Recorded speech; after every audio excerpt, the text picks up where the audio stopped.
नमस्कार। कार्यक्रम हमारा शहर हमारा नेता में आपका बहुत बहुत स्वागत है। और आज इस कार्यक्रम में हम आपकी मुलाकात एक ऐसे नेता से कराने जा रहे हैं जिनकी संभावनाएं हमेशा से बहुत बेहतर हैं। और ये सही बात है कि चुनावी राजनीति में कई बार भाग्य भी एक अहम फैक्टर होता है, लेकिन जैसा कहा जाता है कि भाग्य हमेशा साहसी का साथ देता है और साहस की उनमें कोई कमी नहीं है। वो एक पढ़े लिखे एक ऐसे बैकग्राउंड से आते हैं जो बहुत ही राजनीति में, मैं ये नहीं कहूँगा कि बहुत कम है, लेकिन बहुत अधिक है ये भी मैं नहीं कहूँगा। कांग्रेस के वो एक संभावनाशील, न सिर्फ भोपाल की मैं बात करूँगा, मध्य प्रदेश के युवा प्रथम पंक्ति के नेताओं में हैं। और बहुत ताकत के साथ वो इस चुनाव में भी अपनी उपस्थिति दर्ज कराने के लिए भोपाल की एक महत्वपूर्ण विधानसभा से दावेदार के तौर पर देखे जाते हैं। वक्त, परिस्थितियां, पार्टी और ईश्वर, ये सब कुछ मेहरबान रहा तो शायद, और शुभकामनाएं तो उनको दी ही जानी चाहिए कि विधानसभा पहुंचने से उनको कोई रोक नहीं सकता है। तो मुलाकात करिए संजीव सक्सेना जी से। बहुत स्वागत करता हूं संजीव जी। छोटी सी अपनी यात्रा, राजनीतिक यात्रा के बारे में हमें बताइए कि एक अच्छे बैकग्राउंड से, एक बहुत ही रेप्यूटेड देश के इंजीनियरिंग इंस्टीट्यूट से निकलने के बाद कैसे ये मन बना कि राजनीति की एक अनिश्चितता से भरी दुनिया में आप भाग्य आजमाएं। हालांकि आप जिस परिवार से हैं वहाँ ये तमाम चीज़ें, बहुत ही एक अच्छे बैकग्राउंड से आप आते हैं। थोड़ा सा अपनी जर्नी के बारे में बताइए। देखिए, आपने जैसा कहा कि मैं कायस्थ कुल में हूँ और मेरे फादर गवर्नमेंट सर्वेंट थे और मेरी मदर हाउसवाइफ थी। मेरा पूरे परिवार में कोई पॉलिटिक्स में नहीं है। मेरे नाना जी ग्वालियर कलेक्टर थे, मेरे ग्रैंडफादर प्रिंसिपल थे, शिक्षक थे, और मेरे दादाजी तो संत थे। उन्होंने जिस तरह तुलसीदास जी ने रामायण को रामचरितमानस में, मतलब गद्य को पद्य में, दोहा सोरठा चौपाई में लिखा है, उन्होंने 40 साल लगाकर शिव पुराण को शिवायन में किया है। उसको हम राष्ट्र को समर्पित करेंगे, वो पूरी कंप्लीट हो चुकी है, वो नहीं है हमारे बीच। तो मेरे पूरे ख़ानदान में, पूरे परिवार में कोई पॉलिटिक्स में नहीं है, ना ही कोई बहुत बड़े बिजनेस में भी है। मैं एक मध्यम वर्गीय परिवार से बिलोंग करता था। मैं यहाँ एनआईटी में पढ़ने आया। निसंदेह है एनआईटी में तब वो जो मध्य प्रदेश में टॉप करते थे और उनका एडमिशन होता था। मैं भाग्यशाली हूँ कि मैंने जो है उस श्रृंखला में यहाँ पर एडमिशन पाया। तो पढ़ते पढ़ते मैनेट एक बड़ा ऐसा संस्थान है जहाँ पर पूरे देश भर से, पूरे स्टेट से लोग आते हैं और बाहर से भी लोग पढ़ने आते हैं। उस समय हर स्टेट का कोटा होता था। तो मुझे कॉलेज टाइम से ही इंस्पिरेशन हुई, तो मैंने बहुत मेहनत की और मैं स्टूडेंट लीडर था। और एनआईटी में भी, मैं एनआईटी में भी स्टूडेंट लीडर रहा। अपना एक बड़ा ग्रुप बनाया।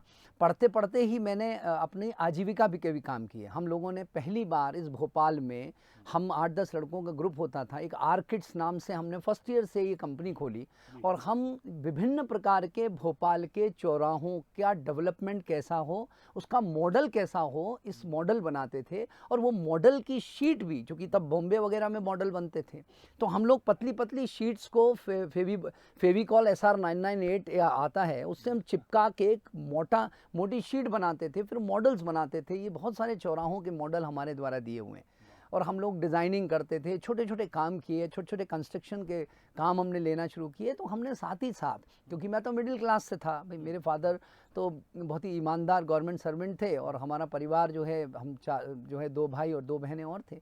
तो हमने ग्रुप बना के काम भी शुरू किया और पॉलिटिकली बहुत अवेयर रहे, बराबर कनेक्टेड रहे लीडर्स से जो यहाँ पर होते थे, और लंबे समय सीखा पॉलिटिक्स में कि लीडर्स क्या करते हैं, किस तरीके से जनता से योजनाएं कनेक्ट की जाती हैं, जो ऊपर से पैसा चलता है वो जनता तक कैसे पहुँचता है, वो कितना पहुँचता है। तो बहुत सारी चीज़ें सीखी और बहुत सारी पीड़ा लेके आगे बढ़े। संजीव जी, जितना आपको लोग करीब से जानते हैं जी उनका कहना है कि जिस तरह की आपकी शुरुआत थी, बहुत ही बेहतरीन शुरुआत रही।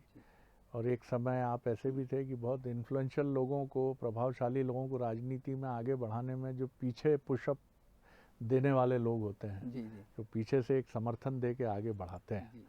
तो क्या आपने बहुत ज़्यादा जोर उधर ही लगा दिया था कि जब आपने अपनी तरफ जिस समय ध्यान देना था उस समय आपने दूसरों की अपलिफ्टिंग में बहुत प्रयास किया? जी, बिल्कुल सही है। मैं पिछली पंक्ति में रहा और मैं जो है काफ़ी समय कार्यकर्ता रहा, भीड़ का हिस्सा रहा।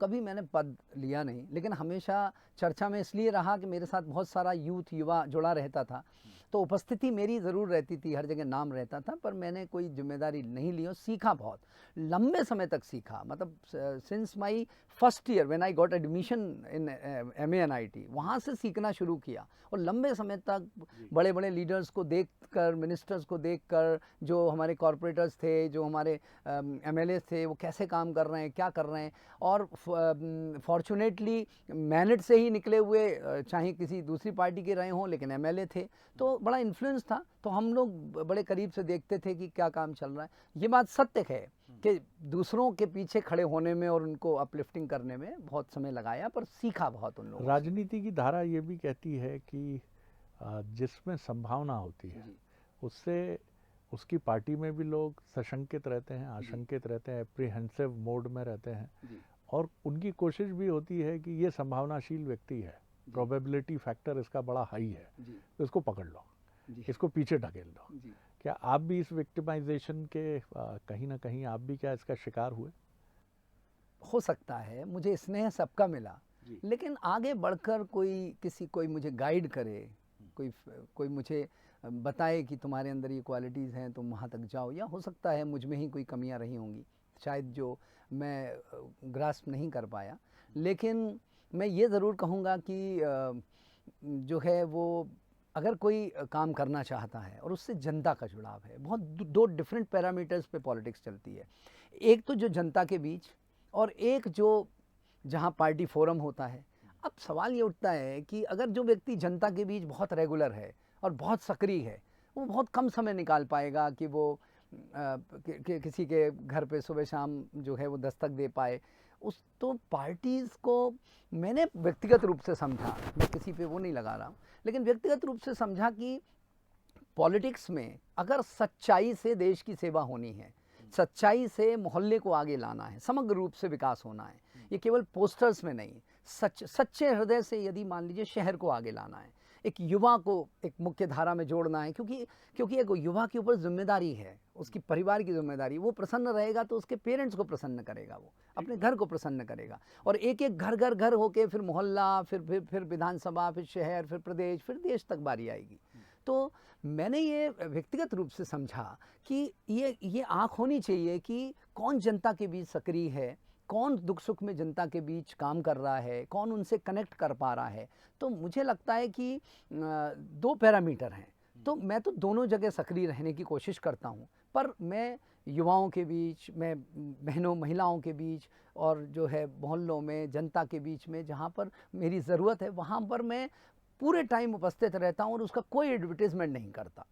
मैं उनके दिलों में रहता हूँ, और शायद यही कारण है कि जब मैं पढ़ते पढ़ते भी इंडिपेंडेंट लड़ा, कॉरपोरेटर का इलेक्शन लड़ा, बड़ा उस समय 3-4 वार्ड, अभी के जो हैं वो 1 वार्ड होता था, तो मुझे बम्पर पेटी वो खुलती थी, और तब के बीजेपी के अध्यक्ष मेरे खिलाफ चुनाव लड़ रहे थे और बाद में वो विधायक बने, और वो मैं उनसे कुछ वोट से हारा, 40-50 वोट से हारा, और मैं जिस पार्टी में आज हूँ वो तीसरे नंबर पे थी, क्योंकि मैंने काम किया, काम को रिकॉग्नाइज़ किया जनता ने, वरना मेरा ऐसा कुछ, और पहला इलेक्शन था मेरा। उसके बाद मैंने 2008 में विधानसभा का चुनाव लड़ा, घर घर में डोर टू डोर गया, मैंने चीज़ें समझी।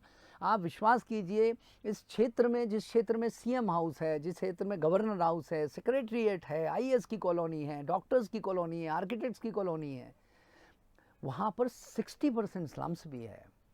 ये नहीं हो सकता कि एक जगह बहुत अच्छा, एक जगह बहुत खराब। समग्र रूप से योजना के तहत, प्लानिंग के तहत डेवलपमेंट होनी चाहिए। ये टीस रहती थी, इसलिए मैं इलेक्शंस लड़ता था। जी, आपकी जैसी प्रोबेबिलिटी है, ये हमने भी देखा। पहला कॉरपोरेट का इलेक्शन आपने बहुत ही नैरो स्कैप से मिस किया, और बहुत ताकतवर नेता थे बीजेपी के। बिल्कुल आपने ठीक कहा, सुरेंद्र नाथ सिंह जो जी, बिल्कुल सही कहा आपने। आपकी स्मृति बहुत तेज है शरद जी। जी, और आगे भी आप जिस तरह बढ़े, तो हमेशा ये माना गया कि आपको रोकने की भी कोशिश खूब होती है। जी, बिल्कुल होती है। जो काम करेगा उसका फ्रिक्शन तो लगेगा। जब आप आगे बढ़ते हो तो फ्रिक्शन फोर्स लगता है। तो अब आप कांग्रेस से फिर जिस सीट से आजमाना चाहते हैं किस्मत, वहाँ हमने ये भी सुना है कि सारी चीज़ें बहुत बेहतर हैं, सर्वे भी बढ़िया है आपका, ईश्वर करे और साहब जी। जैसी चीज़ें सामने आ रही हैं वो भी अच्छी चीज़ें हैं, लेकिन वहाँ से कांग्रेस के एक बड़े मजबूत नेता हमेशा से दावेदार माने जाते हैं और पार्टी के एक बहुत ही सीनियर लीडर दिग्विजय सिंह जी के भी करीबी हैं पीसी शर्मा जी। फिर भी राजनीति राजनीति है, अपनी जगह है और ये हर सीट में है, कांग्रेस बीजेपी में प्रतिद्वंदिता है। लेकिन फिर भी आप इस बार अगर हम ये कहें कि आप फिर बहुत ताकत के साथ और ताकतवर दावेदार के तौर पर हैं, तो इसका कारण आप क्या बताना चाहेंगे लोगों को? शरद जी, जो अभी वर्तमान में विधायक हैं शर्मा जी, वो 98 में जब पहली बार चुनाव लड़े तो आप उनसे प्रश्न पूछिएगा। मैंने बहुत ईमानदारी से, जो आज का दक्षिण पश्चिम है, क्योंकि उस समय बहुत बड़ी विधानसभा होती थी, मतलब पूरा बहुत सा मध्य का एरिया, नरेला का एरिया भी जुड़ के बनता था, 4,85,000 के करीब वोटर्स थे। ये पूरा एरिया मैंने संभाला और अपने व्यक्तिगत मैंने ऑफिसेस बनाए, अपने वॉलंटियर, मेरा काम करने का एक तरीका है 1998 में जी, और मैंने उनके लिए काम किया और वो जीते और मुझे उसका उन्होंने क्रेडिट भी दिया उस समय, मतलब कहते तो थे। और मैंने बहुत मेहनत की, मतलब नंगे पांव दौड़ के काम किया इस आशा के साथ कि भाई क्षेत्र में अच्छा काम होगा। मेरे साथ जो यूथ जुड़ा था उसको मैंने उस समय मुख्य वहाँ से गली गली भेजा रजिस्टर लेके, और मेरा एक अपना काम करने का तरीका है, उस पर मैंने काम किया। पर दुर्भाग्य से 1 साल बाद जब इलेक्शन था पार्षद का, तब मुझे टिकट नहीं मिला। जो कमांडेंट होता है ना, कप्तान होता है सेना का, वो पूरी नज़र रखता है कि सेना की टुकड़ियों को जो लीड कर रहे हैं वो उसके अच्छे सिपाही हों, अच्छे कमांडेंट हो, ये अच्छा लीडर होता है। क्योंकि फाइनली जनता है। यदि मैं ये नहीं देखूंगा कि कौन व्यक्ति उस वार्ड से है या उस मोहल्ले से है या उस क्षेत्र से है जो जनता को समझता है, जनता जिसके कहने पे चलती है, ये जनता के दुख सुख समझता है, इसके अंदर सेवा का भाव है, तो मैं उसको स्थापित करने की कोशिश करूंगा, तब तो मैं जनता से कनेक्ट कर पाऊंगा, वरना हर एक के पास नहीं जा सकता। बट अनफॉर्चुनेटली उन्होंने मेरा स्टैंड नहीं रखा और मैं 99 में मुझे इंडिपेंडेंट लड़ना पड़ा। उसका रीज़न था, मैं जब मैरिट से उतरता था तो आप विश्वास कीजिए, आप तब का वो उठा के देखिए, वहाँ पर एक पतली सकरी रोड होती थी। मैं पूरे टाइम मेरिट में पढ़ा हूँ और मेरिट से निकलता था तो वहाँ पर एक पतली रोड होती थी, चौराहों में गंदे जानवरों का डेरा होता था। और जो हमारी बहनें हैं जो नीचे स्लम्स में रहती थी, वो रोड किनारे, आपको मैं वेदना भरे हृदय से बता रहा हूँ कि शौच के लिए बैठती थी पहाड़ी पे। ये पीड़ा मेरे अंदर थी और इस जिद के कारण मैंने बिना सोचे समझे इलेक्शन लड़ा, क्योंकि मुझे वो समस्या दिखी जो सबसे बड़ी दिखी, और मैं हार गया चुनाव। उसके बाद आप सर्वे कराइए, उस जो बस्ती का सर्वे कराइए, मैंने वहाँ पर अपनी जद्दोजहद से, मेरे पास पद नहीं था, पर मैं संघर्ष करके इधर उधर से करके मैंने, और अपनी जेब से भी करके जो जो हुआ, मैं घर घर पानी की लाइन पहुंचाई, सीवेज लाइन की जो है कोशिश की, घर घर में वो बने, और ताकि वहाँ पर जो है और उनको बाहर ना जाना पड़े, क्योंकि मुझे दिखता था, ऐसा लगता था जैसे मेरी कोई सगी सिस्टर बैठी हुई है। ये डेवलपमेंट है शहर का। अगर आप सोचोगे, आप मैं बात कर रहा हूँ एक पेज नहीं, ये पूरे पेंटिंग में, आप पूरा पेंटिंग देखनी पड़ेगी आपको। आपको यदि मान लीजिए किसी कंपनी को सही करना है, प्रॉफिट में लाना, ये नहीं हो सकता कि साहब उसका एक सेक्शन प्रॉफिट में है, एक सेक्शन जो है वो उसका लॉस में जा रहा है। मुझे पूरा शहर देखना, आपको देखना चाहिए। तो मैं इलेक्शन लड़ा और वहाँ से मुझे बहुत वोट मिले, लेकिन मैं हार गया। उसके बाद चुनाव लड़ा, तब भी उन्होंने समर्थन दिया। तो वो जो लीडर हैं उनका मैंने साथ दिया। पिछले इलेक्शन में भी 2018 में भी मुझे कहा गया, क्योंकि 13 में मैं लड़ा था चुनाव और मैं कुछ मतों से मेरे खिलाफ जो है वो कॉन्स्पिरेसी हुई, और कॉन्स्पिरेसी को मैंने झेला, क्योंकि मेरे पास तो कोई बैकग्राउंड नहीं है पॉलिटिकल, कोई बहुत बड़े गॉडफादर्स नहीं है। मैंने उस कॉन्स्पिरेसी को 2008 में भी झेला था, जो मेरे इंस्टीट्यूशंस पे बिना बात की रेड और दुनिया भर की कहानी हुई थी। बाद में जो है वो ईश्वर की कृपा से मैं जो है बेदाग निकला, पर ट्रबल तो हुआ ना। मैं एक मध्यम वर्ग परिवार से निकल के इस्टेब्लिश कर रहा हूँ, आज 2-3 हज़ार लोगों को रोज़गार मिल रहा है, कुछ लोग पढ़ रहे हैं, मैंने कंपनी है कंस्ट्रक्शन की, तो मज़दूरों को रोज़गार मिल रहा। मेरे को रोकने का आपने बिना वजह जिसने भी किया, मैं उससे निकल के ईश्वर ने निकाला, क्योंकि कोई वजह नहीं थी। 13 में भी वही कॉन्स्पिरेसी हुई, ईश्वर ने निकाला, मेरा कोई लेना एक न देना दो।